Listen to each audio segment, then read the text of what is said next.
Ruhe Agrar est une entreprise agricole familiale exploitant plusieurs sites dans le nord et l'est de l'Allemagne. Pour la récolte du maïs, nous sommes de nouveau invités chez Lamdoden Parmen. Vous pourrez observer dans cette vidéo la gestion simultanée de 6 groupes de machines d'ensilage ainsi que les travaux d'automne.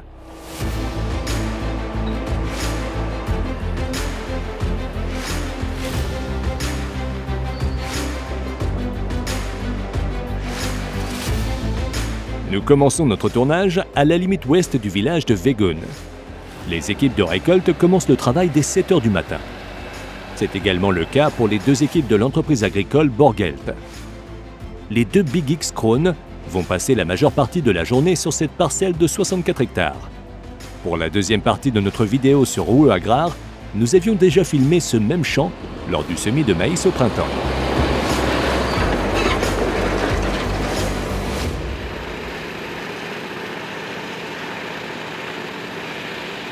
Parmen se situe à 130 km au nord de Berlin, dans le Brandebourg. Début octobre, la récolte de maïs bat son plein, mais a pris un peu de retard par rapport aux années précédentes. Durant la récolte, pour ne rien perdre contre la pluie et pour que la maturation des plants soit optimale, l'équipe travaille au maximum pendant quelques jours. 6 ensileuses et un total de 30 véhicules de collecte sont utilisés simultanément. Une prouesse logistique organisée par l'équipe de Parmen.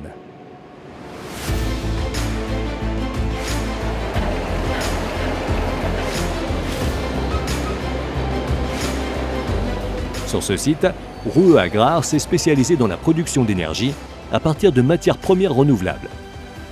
Plusieurs centaines de foyers des localités environnantes sont approvisionnés en chaleur par un réseau de centrales de cogénération. 12 200 foyers sont ainsi approvisionnés en électricité. Lamdoden Parmen possède 2 installations de méthanisation d'une puissance de 2,74 MW chacune. Comme au site de Parmen, les silos couloirs de Fürstenhagen se remplissent également lors de notre visite.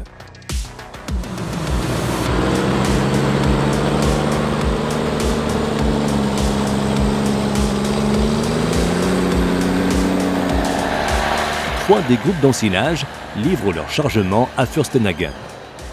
Les 4 couloirs sont remplis chacun sur une hauteur de 8 mètres. Ruhe Agrar a demandé 2 tracteurs tasseurs par silo qui doivent chacun peser au moins 15 tonnes. Nous pouvons voir ici les machines correspondantes fournies par l'entreprise des travaux agricoles Borgelt.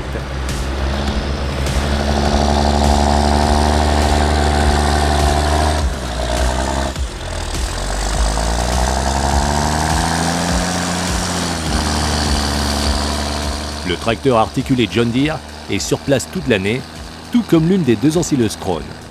En plus du maïs, plus de 1000 hectares d'ensilage de plantes entières issus de diverses cultures sont également broyés ici. Le maïs d'ensilage est également acheté à des exploitations voisines par le biais de contrats de culture.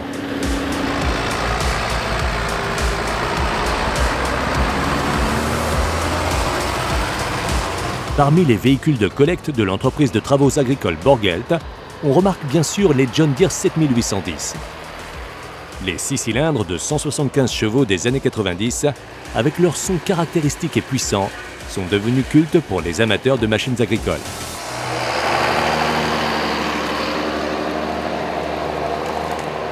Tous les chauffeurs, et la plupart des véhicules de Borgelt, sont venus de Reda Winderbruck, à plus de 500 km de là, pour la récolte dans le Brandebourg ou le Mecklembourg-Poméranie occidentale. L'équipe travaille déjà depuis plusieurs années pour Ruhe Agrar afin de réaliser les récoltes d'ensilage de plantes entières et de maïs. Les processus sont bien rodés et de nombreux chauffeurs n'en sont pas à leur première aventure ici, dans l'Uckermark.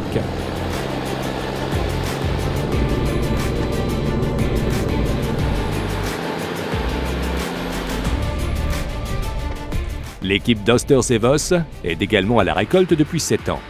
Cette année, l'entreprise de travaux agricoles s'occupe de trajets plus longs et se déplace avec Kongsberg.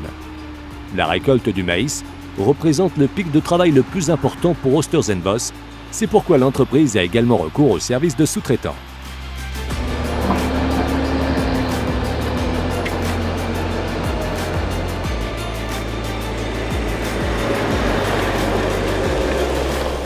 Ce jour-là, Agrar Service Jakobshagen est également en train de faucher du maïs sur des terres situées à 4 km à l'ouest de Parmen, avec un parc de véhicules tout aussi hétéroclite. Le travail avance bien et nous pouvons même admirer le panorama des nombreux lacs environnants grâce à notre drone.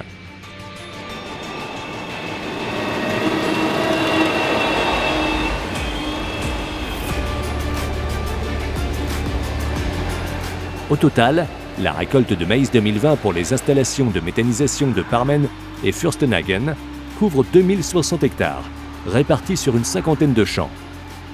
Le plus grand champ s'étend sur 160 hectares. Mais de nombreux champs beaucoup plus petits et tortueux sont également récoltés, comme celui-ci.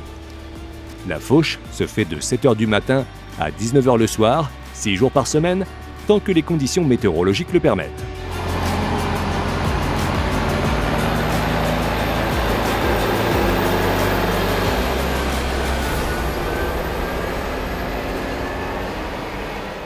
Sur le site de Parmen aussi, les silos se remplissent. Pour pouvoir s'occuper des véhicules de collecte qui arrivent toutes les minutes, ce ne sont pas moins de 3 camions articulés John Deere 9 et 2 8000 qui travaillent dans les 2 silos couloirs. Un spectacle qui n'a pas son pareil, du moins en Allemagne.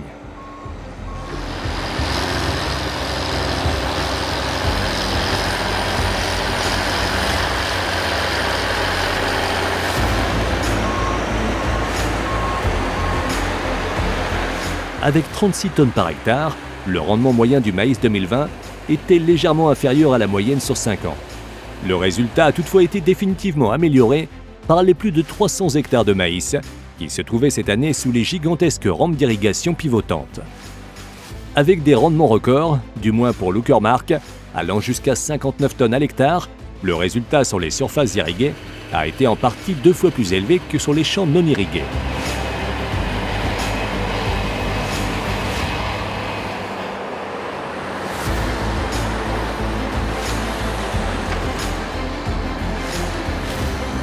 Pour les agriculteurs, la région de l'Uckermark représente un défi en raison des sols peu ou moyennement fertiles, de ses faibles précipitations et de ses longues périodes de sécheresse. Il faut être créatif dans ses méthodes de culture. Sur plus de 200 hectares, l'exploitation sème désormais un mélange de semences d'ensilage de plantes entières qu'elle a sélectionnées elle-même et qui combine du raigrasse et du seigle, ainsi que des légumineuses rustiques. Les sols sont à présent nettement plus sains et il a été même possible de renoncer à l'utilisation de produits phytosanitaires. Comme nous l'avions déjà évoqué dans le premier court-métrage sur Parmen, l'équipe mise sur des cultures dérobées en continu qui résistent au froid. Comme on peut le voir sur ces images, le semis est réalisé sur 12 mètres, immédiatement après la récolte du maïs. L'outil de préparation du lit de semences du fabricant Dalbo ne modifie que très peu la structure du sol. Le rouleau à couteau permet de lutter contre la pyrale du maïs, tout en favorisant le processus de décomposition et en recouvrant les semences. L'ancien épandeur pneumatique, fabriqué en 1984, a été acheté d'occasion par Benjamin, le chef d'exploitation, qui l'a adapté à ses besoins. Un attelage plutôt puissant, puisqu'il doit être capable de travailler pas mal d'hectares en automne. Principalement utilisé pour l'épandage du lisier, le Xerion atteint cette année un taux d'utilisation impressionnant de 1200 heures de travail.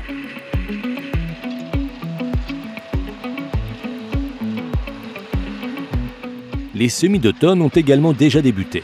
En raison d'un problème technique, le Challenger MT700 est en panne, mais le concessionnaire Fendt local, Schroeder Landtechnik, a rapidement trouvé une solution et mis à disposition une machine de remplacement.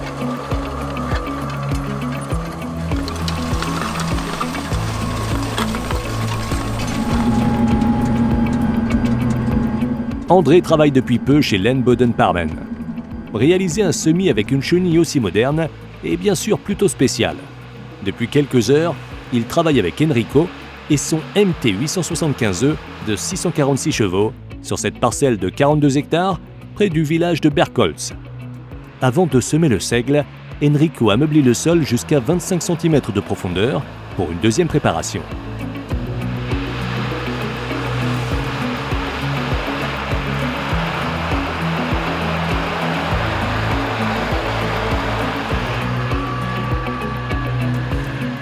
La chenille à variation continue de Fendt a fait ses preuves cet automne, grâce à son fonctionnement silencieux son confort d'utilisation et sa consommation moyenne d'1 litre de diesel en moins par hectare.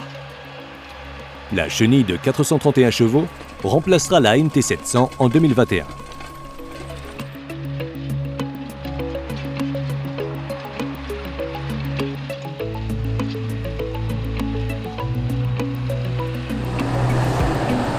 AMI utilise également le 936 Vario pour travailler le sol de quelques hectares de chaume de maïs.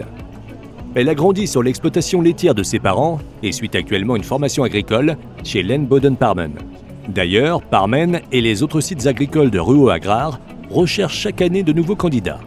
Pour en savoir plus sur ces offres d'emploi, vous pouvez visiter le site internet de Ruo Agrar et prendre contact.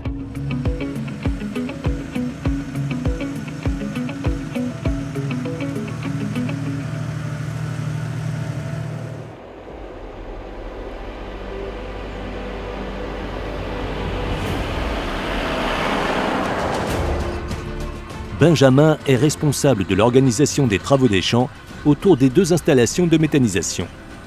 Compte tenu du nombre important de machines, les périodes de récolte représentent toujours un défi particulier.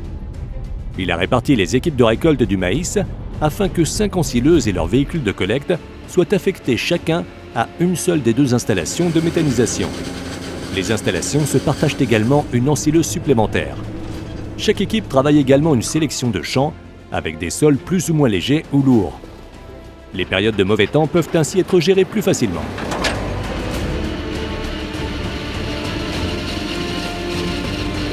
Passons au 4e entrepreneur de travaux agricoles, qui s'occupe également de la récolte depuis plusieurs années pour Ruo Agrar et le site de Len Boden-Parmen. Grosse Ruche Camp est sur place avec 2 ensileuses John Deere. Une équipe travaille uniquement avec des camions agricoles, l'autre avec différents tracteurs.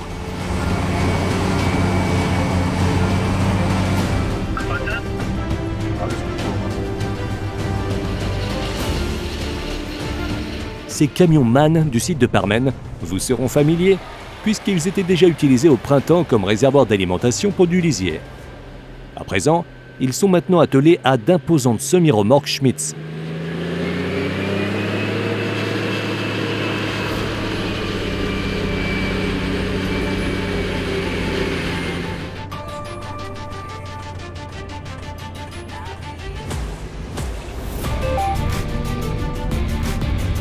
Dans la liste des exigences imposées aux entrepreneurs, il est stipulé que l'ensileuse doit avoir entre 600 et 750 chevaux.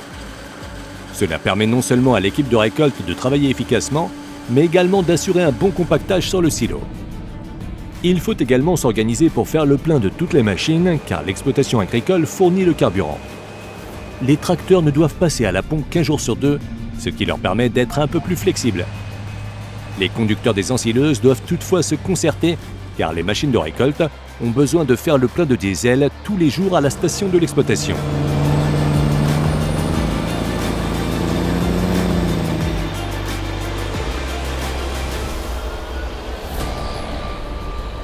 Au cours des 18 jours de fauche pour la récolte 2020, plus de 73 000 tonnes ont été transportées au total. De gros efforts ont permis de finir en quelques jours ce travail colossal. Pour nous, ce sont 2 journées de tournage bien remplies et très techniques qui s'achèvent ici, dans la région d'Uckermark.